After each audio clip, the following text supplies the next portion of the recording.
કેમ છે મિત્રો? નેક્સ્ટ ટાઈમ આપણે ડબલ્યુઆરસી બીમ સ્ટાર્ટ કર્યું હતું.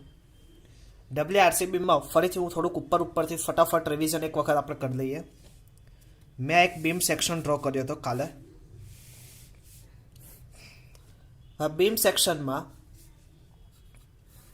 આપણે એને શું કીધું હતું? Width of the beam. Total અહીંયાથી ટોપ ફાઈબરથી લઈને બીમના બોટમ ફાઈબર વચ્ચેનું જે વર્ટિકલ ડિસ્ટન્સ છે એને કેપિટલ ડી, ઓવરઓલ ડેપ્થ કીધું હતું. આ જે ડિસ્ટન્સ છે એને આપણે કીધું હતું ઇફેક્ટિવ ડેપ્થ. આપણે સ્ટીલ પ્રોવાઈડ કર્યું હતું. એ જે સ્ટીલ હતું એને આપણે કીધું હતું area of steel in tension બાર.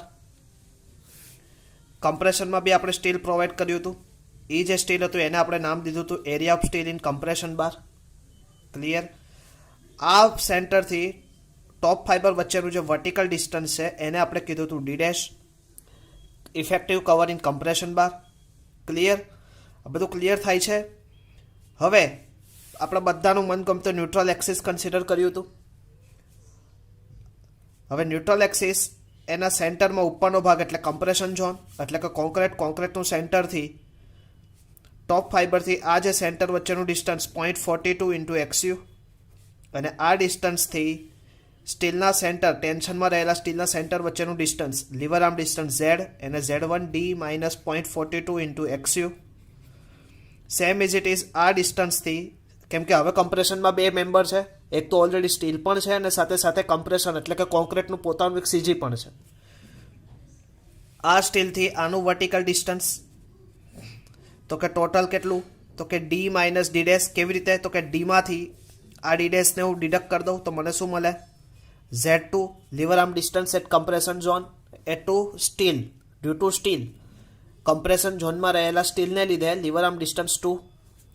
તો આપણે એટ ન્યુટ્રલ એક્સિસ આપણે જે ફાઇન્ડ કરતા હતા હું અહીંયા જ કરી દઉં. આપણે શું at neutral axis total tension is equal to total compression. પણ મિત્રો અહીંયા કમ્પ્રેશનના બે ભાગ છે, તો T is equal to C1 plus C2. તો T કેટલું આવશે? તો કે 0.87 F5 AST. C1 કેટલું છે? 0.36 FCK 2 ઇન્ટુ XU, કે જે ઓલરેડી આપણે ભણતા જ હતા.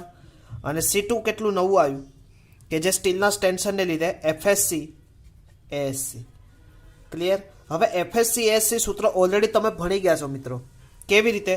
તો કે આપણે P is equal to sigma upon A લેતા. ક્લિયર? સિગ્મા અપોન એ આપણે કન્સિડર કરતા. હવે ઓલરેડી અહીંયા તમને શું શોધવું છે? અહીંયા તમે આ એક્ઝામ્પલમાં જુઓ તમે તો તમને સિગ્મા શોધવું હોય C2 તો તમે શું કરશો? નથી ખબર પડી? યસ યા no? P is equal to આવી રીતે હતું, sigma is equal to P upon A હતું ને. હા, તો બોલતા કેમ નથી? Sigma is equal to P upon A. તો તમારે તો શું શોધવું? કમ્પ્રેશન ફોર્સ શોધવો છે, તો P is equal to sigma into A લખી શકાય. હવે આ સિગ્મા એટલે શું થાય? FSC ફ્લેક્ઝરલ સ્ટ્રેસ, અને એ એટલે cross sectional area of compression. એટલે આ સૂત્ર તેવી રીતે થયું છે. ક્લિયર પડશે? તો આ સૂત્ર યાદ રાખવાનું હતું. ત્યાર પછી મેં કીધું હતું બીજું એક સૂત્ર, મોમેન્ટનું સૂત્ર. તો મોમેન્ટનું સૂત્ર આપણે યાદ રહેતું C1 Z1 plus C2 Z2, આવી રીતે યાદ રાખવાનું કીધેલું. તો કે C1 કેટલું હતું? તો ઓલરેડી હમણાં જ આપણે અહીંયા ફાઇન્ડ કર્યું 36 FCK 2 ઇન્ટુ XU. અને Z1 કેટલું હતું? તો આપણે ગ્રાફમાં Z1 કેટલું છે? D minus 0.42 into XU.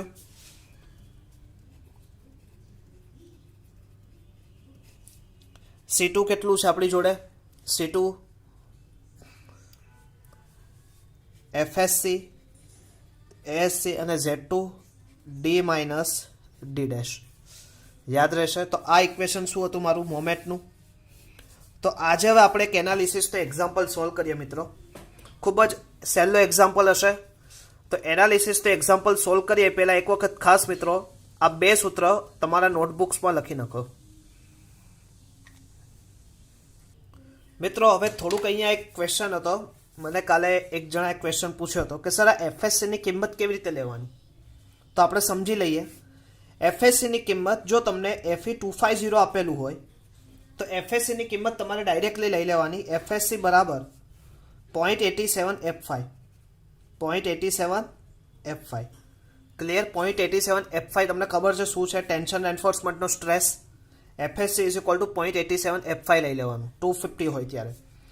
પણ બાકીના 415 હોય અથવા તો 500 હોય તો એની માટે મિત્રો તમારે F5 ન્યૂટન પર mm સ્ક્વેર અને d ડેશ અપોન d કરવાનું. શું કરવાનું? d dash upon d. હવે d ડેશ અપોન d એટલે તમને બધાને ખબર છે, d ડેશ એટલે કમ્પ્રેશનનું કવર અને d એટલે ઇફેક્ટિવ ડેપ્થ. આ બંનેનું તમારે શું કરવાનું? રેશિયો નીકાળવાનો. હવે રેશિયો તમારો 0.05, 0.10, 0.15, 0.20 આ જુદા જુદા રેશિયો છે. એની માટેની કિંમત હું લખું 355, 424, 353, 0.1 હોય ત્યારે આ મોસ્ટ ટાઈમ પે આ ખાસ યાદ રાખજો. 353, 412, 342, 395, 329 અને 370. તો કે સર અમારે આ યાદ રાખવાનું? એક જરીક પણ નહીં. આ ઓલરેડી તમને આપેલું છે SP60 page number 13 table F.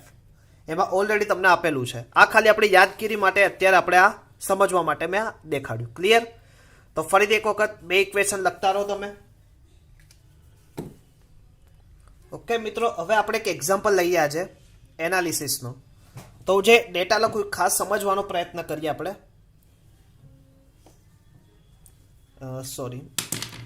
First of all, a doubly reinforcement beam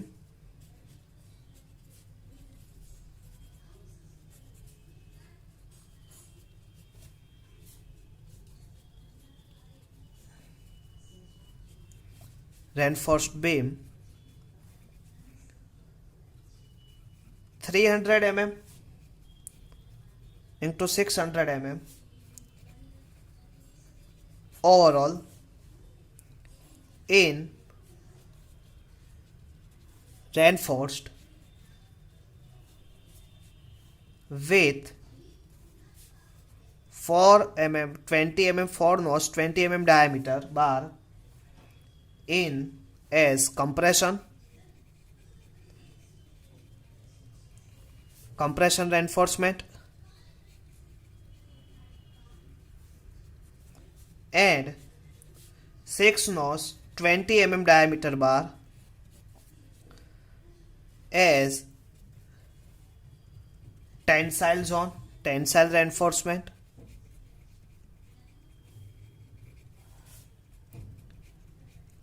effective cover on both sides is 50 mm M25 grade of concrete FE 415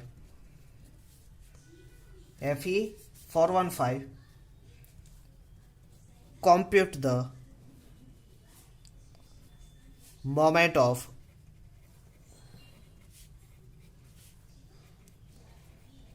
resistance.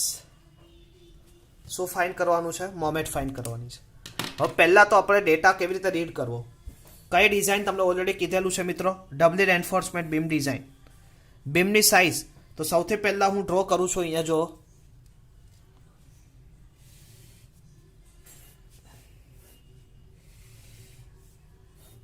Okay, બી કેટલું આપેલું છે? 300 mm. હવે ડી અહીંયા જો શું કીધું છે? ઓવરઓલ કીધું છે, ઓવરઓલ ડેપ્થ. તો અહીંયાથી લઈને અહીંયા સુધી કેપિટલ ડી આવશે તમારું 600 mm. Reinforce with 4 nos compression, tension compression. કમ્પ્રેશનમાં કેટલા નોઝ છે? 1 2 3 4. તો કે અહીંયા લખો area of steel in compression 4 nos 20 mm diameter bar and ટેન્શનમાં કેટલા છે? 6 નોઝ 1 2 3 4 5 6. તો અહીંયા લખો AST 6 nos 20 mm diameter bar. Both side cover 50. તો અહીંયા મિત્રો તમારું ડીડેસ કેટલું થશે? 50 mm અને અહીંયાથી તમારું ડી, કેમ કે ઓલરેડી અહીંયા 50 તમારે ડિડક્ટ કરવાનું થશે. E is equal two cover, tension cover. તો તમારું કેટલું વધશે? 600માંથી 50 જશે તો 550 mm. આ ખબર પડી તમને? ખાસ આમે શું કર્યું ઓલરેડી સમજો. ડી ડેશ 50 mm છે અને ઇફેક્ટિવ બે સાઈડ ઇફેક્ટિવ કવર 50-50 છે. હવે ડી તમારે કયું લેવાનું? તો કે ડી તમારે નીચેનું આ જ કવર ખાલી બાદ કરવાનું. તો ટોટલ ડેપ્થમાંથી ટોટલ 600 હતી, એમાંથી 50 ડિડક્ટ થાય એટલે કેટલી 50 વધે. ઉપર નાનું નહીં કરવાનું. ઘણી વખત વિદ્યાર્થી મિત્રો અહીંયા ભૂલ કરીએ છીએ આપણે જીટીયુમાં. આને સાથે લઈને આને બી બાદ કરીને એટલે આપણે 500 લખીએ છીએ, પછી ખોટું છે. આપણે આને બાદ કરવાનું ને ત્યાં ડીડેશ તો સેમ ઇઝ ઇટ ઇઝ રહેવા જ દેવાનો છે. આપણે 550 કયું લેવાનું છે કે ટોપ ફાઈબરથી લઈને સ્ટીલના સેન્ટર સુધીનું. ક્લિયર? અને આ જે ડીડેશ છે એ ટોપ ફાઈબરથી લઈને કમ્પ્રેશન ઝોનના સ્ટીલના સેન્ટર વચ્ચેનું ડિસ્ટન્સ છે. ક્લિયર? એને અત્યારે આપણે ભેગું કરવાની કોઈ જ જરૂર નથી. યાદ રહેશે? તો હવે બધા ડેટો આપણી પાસે આવેલા છે. તો સૌથી પહેલાં આપણે એટલું કરી દઈએ કે આ જે 4 નોઝ છે, તો તમને બધાને કેલ્સી સાથે લઈને જ બેઠા હશો. તો કે સૌથી પહેલાં શું કરીએ? 4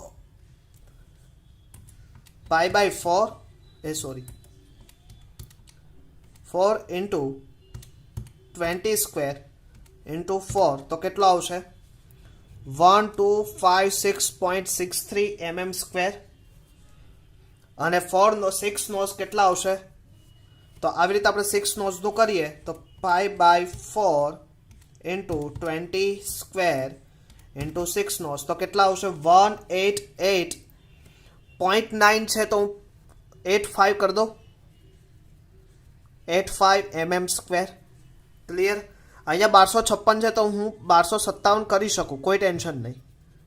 ક્લિયર? આવડશે? આ સ્ટેપ આવડ્યું, ખબર પડી?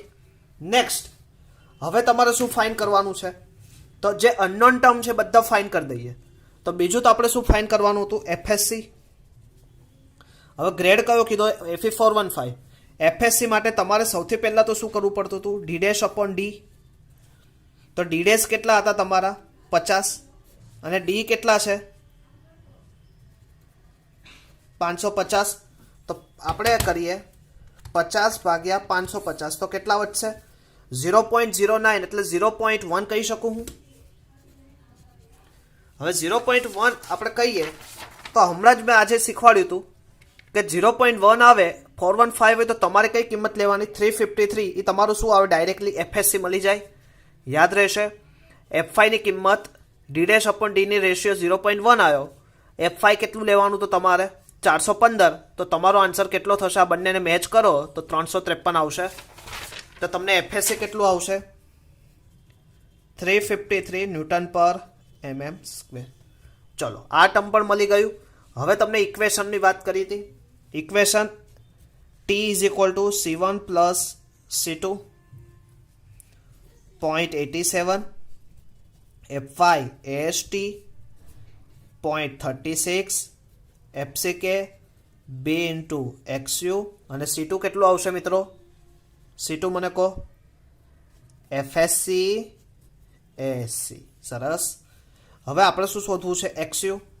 તો માટે હું XU ને કરતા બનાવી દઉં તો શું થશે? 87 F5 AST minus FSC ASC divided by 0.36 FCK into B. બધી કિંમત સ્ટેપ બાય સ્ટેપ અંદર પ્રોવાઈડ કરી દઉં. 87 F5 કેટલા છે? 415. AST મેં કેટલા શોધ્યા હમણાં જ?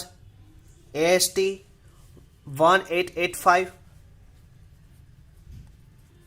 FSC કેટલા છે આપણી જોડે? FSC હમણાં જ શોધ્યા આપણે 353. ASC કેટલા છે? 1257. જો FSC 353 અને આ ASC કેટલું આવ્યું તમારું? 1257 divided by 36 FCK. Concrete grade કેટલો છે? તો ડેટામાં આપેલો છે. જો કોન્ક્રીટ ગ્રેડ 25 અને વિડ્થ કેટલી છે તમારી બીમની? વિડ્થ 300. ક્લિયર? તો હવે કેલ્સી કરતા આવડે આપણને? તો આપણે કરી લઈએ એક વખત કેલ્સી 0.87 ઇન્ટુ 415 ઇન્ટુ 1885 ડિડક્ટ કરવાનું, કાઉન્ટ્સ કરવાનો.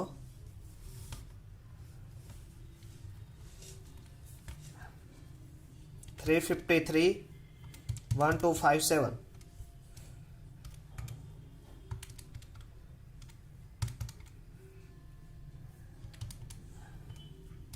કેટલો આન્સર આવ્યો? 87.72.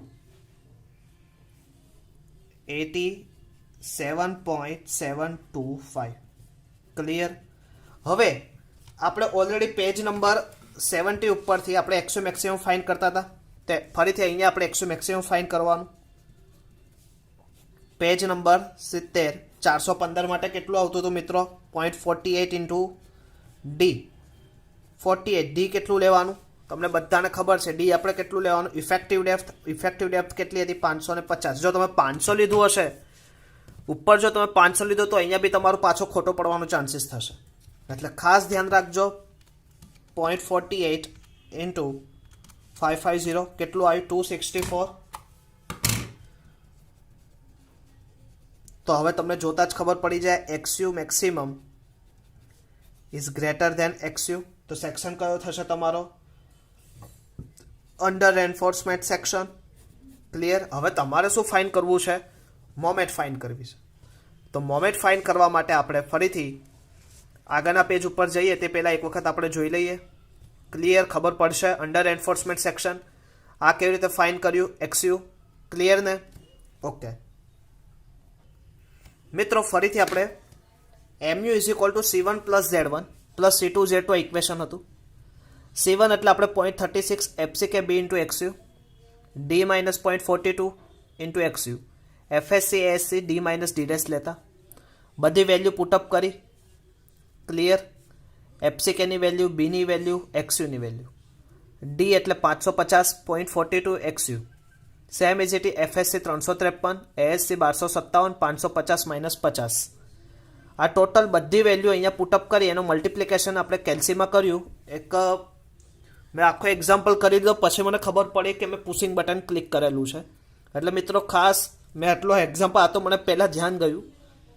તો આનું મલ્ટિપ્લિકેશન કરો, આનું કરો અને આનું થશે. એટલે આ જો તમે આખું કરશો તો સૌથી પહેલાં આનું કરવાનું, આ પોર્શનનું થઈ જાય પછી બધું મલ્ટિપ્લિકેશન. એનો આન્સર ENG કરીને કરવાનું અને આનો આન્સર આવે એનું ENG કરીને લખવાનું.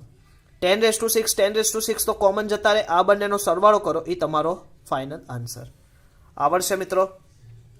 તો તમને એક બીજું એક એક્ઝામ્પલ જાતે આપું ઘરેથી.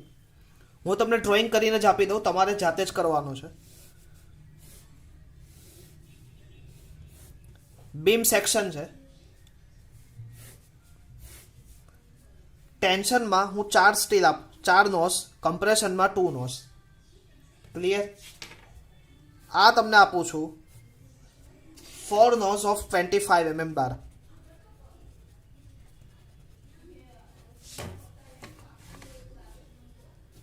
ક્લિયર? અને ઓલું આપણે ઉપરનું લઈએ 2 knows 60 mm diameter bar.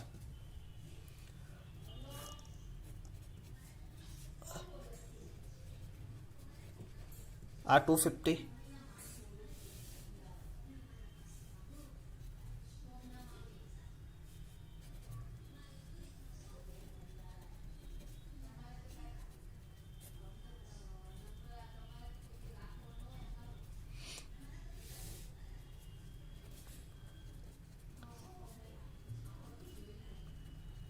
$550 mm. M20 grade of steel FE415. તમારે મોમેન્ટ ઓફ રેઝિસ્ટન્સ ફાઇન કરવાની છે. કરી દેશો મિત્રો ખાસ ને? તો આ તમારી ઉપર છોડું છું. તો નેક્સ્ટ લેક્ચરમાં આપણે ફરીથી મળશું. ત્યાં સુધી મિત્રો જય સ્વામિનારાયણ.